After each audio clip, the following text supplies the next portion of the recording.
Dad Bod Jesus here again. Excuse the appearance, been outside working today, so a little disheveled and dirty, but I thought I'd give you another update on something going on around the property. Project on a former project. So I'll explain. So years ago, my son had to do a Boy Scout project. He had to do a bird bath or a fountain, one of the two. Well, if you know my son, he gets very creative. So the bird bath turned into a much bigger project. And it was all his idea. I simply helped him and assisted him. We completed this project a few years ago. Now, unfortunately, this project has fallen into neglect and not being used. I'm going to flip the camera around and show you what it looks like now and what we're doing. So this is our bird bath. So what this started out as was this right here, okay? So ignore the chicken, he's a jerk.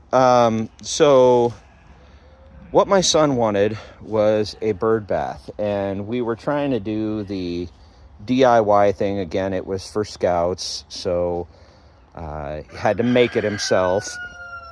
And so I took him down to the local hardware store, Home Depot, yet again, and said, hey, how about we try this, that, or the other? I showed him how we could build it out of pots with their little overflow basin on the bottom. He didn't like it. So he said, yeah, I want something bigger. And I said, well, we'd have to buy that, and you're supposed to make it.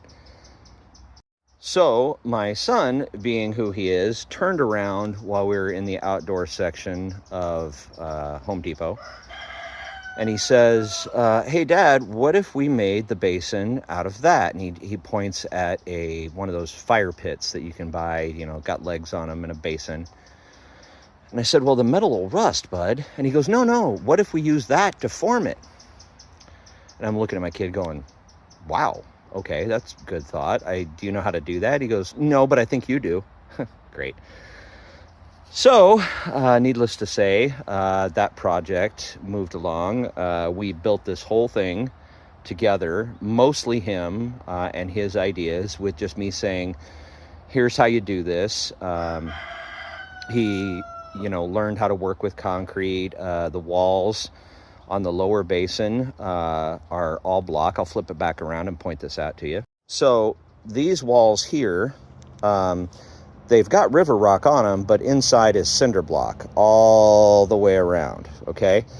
And the bottom of this, when it doesn't full of leaves and junk, is about a 4-foot base in there of poured concrete with a rubber liner under the concrete, so it's waterproof. Then there's river rock in the bottom, and this pedestal here is made out of a piece of concrete culvert, concrete pipe. And again, we formed that bird bath part together using some wire to kind of hold it together, and an old fire pit we had sitting here on the property that we didn't have to buy, and then we put a pipe through the center of it so that it can feed a pipe for a water feature on top. So pretty much all of this was him, with me guiding on, how do you, concrete stuff to a wall, things like that, mortaring things on, so forth. And my favorite part is right there where he got really creative, and he decided he wanted to do a bunch of little rocks. Then when they're cleaned up, it's quite pretty because they're a bunch of multicolored river rock. So yeah, this was mostly all him, with me just going, hey, here's how you would do that. He placed the big rocks for decorative features, stuff like that.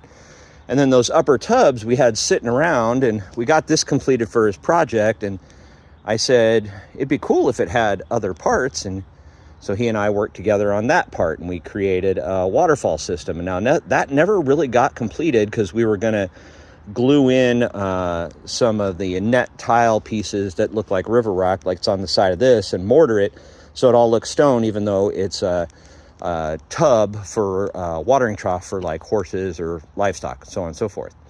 And those, again, were free that we picked up from somebody.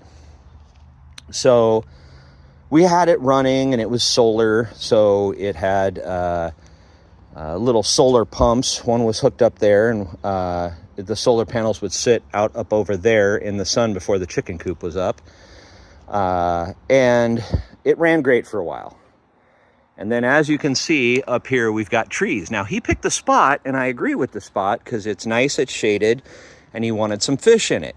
Had to keep the water moving, but on top of that, mosquitoes will still put, larvae in there. So, you go to what we call vector control here in Arizona, and they give you what's called mosquito fish, and they eat mosquito larvae, and we never had a problem.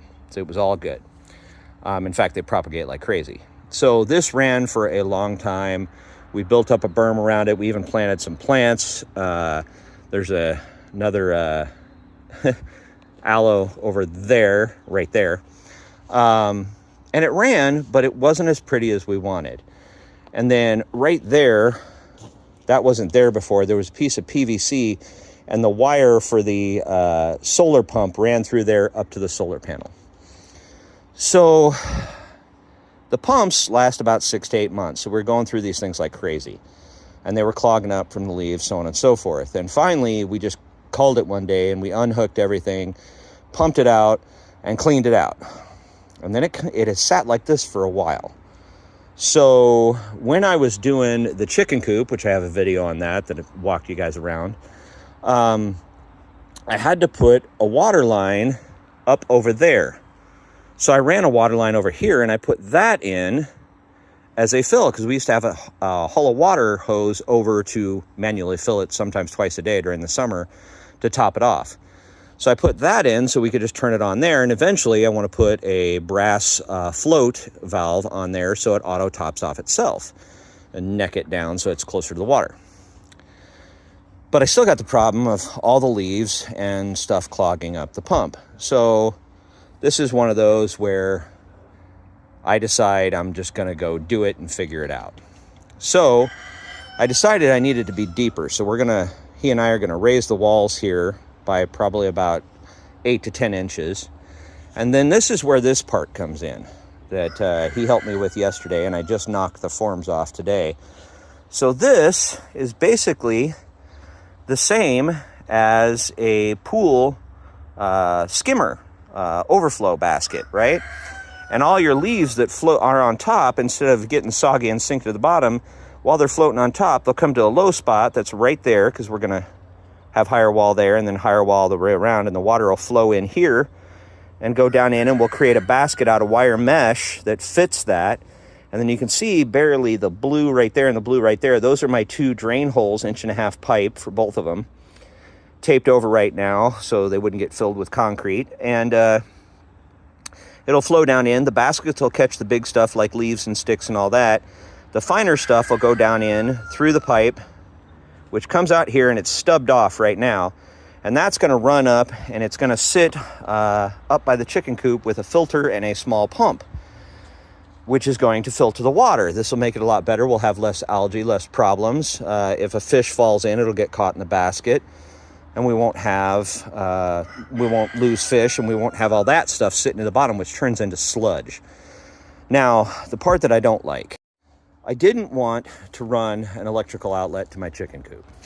So I just didn't like the idea, and it's expensive. I'm not an electrician. I'm not going to mess with that. I could, not gonna.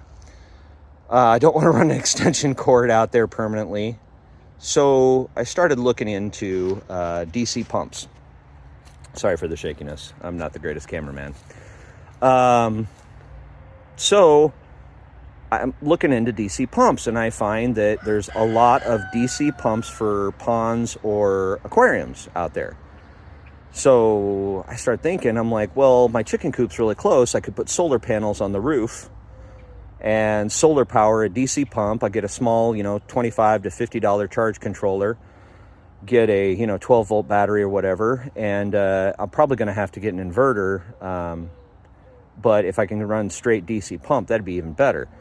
So we're still going to keep it off grid. I've got some leftover solar panels from the old solar pumps, and if I tie them together, I'm going to see if I can make enough to run one of the pumps I found. So this project, how we did it, it was all stuff we gathered up around here. In fact, I even had the concrete sitting around. I just had to get some aggregate to put in it. We've always got stuff sitting around. And I'll show you what I formed it out of, because this is definitely the most redneck thing I've done in a while. So there is the overflow. And there's what I formed it out of. So this is the black plastic culvert like you would use for underground, drainage pipes, things like that. Here we use it for, irrigation pipe, stuff like that. And I had some of this sitting around. It was actually part of a feeder for my sheep and my goats that fell apart. So that formed up that. And it's not a perfect circle. You can see I got a seam where my form wasn't perfect, but, hey, I'm not a concrete guy. This is self-taught. And it's a little narrow over here on the wall because I needed a little narrower so when I go to concrete rocks to the outside so it looks like the rest, I got space to put the rock on. Otherwise, that rock would have been in the way. But again, there's river rock that's going to go out on the outside, so it's going to be even thicker. So that'll be awesome. And you can see, again, the different layers, hydraulic concrete on the bottom, so it's waterproof, and then the sides came out pretty good. I don't have any big holes or gaps through and through. And I took this and kind of formed it up the way I wanted. You can see the spray foam. I used that to kind of hold it together, and it holds a form really nicely. And I used little pieces of PVC about that long to kind of form braces, and then sprayed in some spray foam insulation to kind of glue it together. And then we just knocked that off today, and voila, we got that. It's all stubbed out and sealed up, and we get flood irrigation tomorrow. So we'll see if that holds watertight. So if it gets water inside of it, I screwed up and I got to seal it up better, because this whole area will be about 4 inches deep in water tomorrow morning. So I don't want flood irrigation in my fountain, because again, dirty water in your fountain, if you've got fish in there, it'll play havoc and could kill, all your fish or whatever's living in there. And not only that, it's pretty dirty water. So that is the fountain. So I'll keep you updated on this project as we get it going, and hopefully in a short amount of time, we'll have it running and you can see it running, and we're going to get these trees cleaned up and trimmed up, and get the inside of the 2 black tubs finished, and make it look pretty and presentable.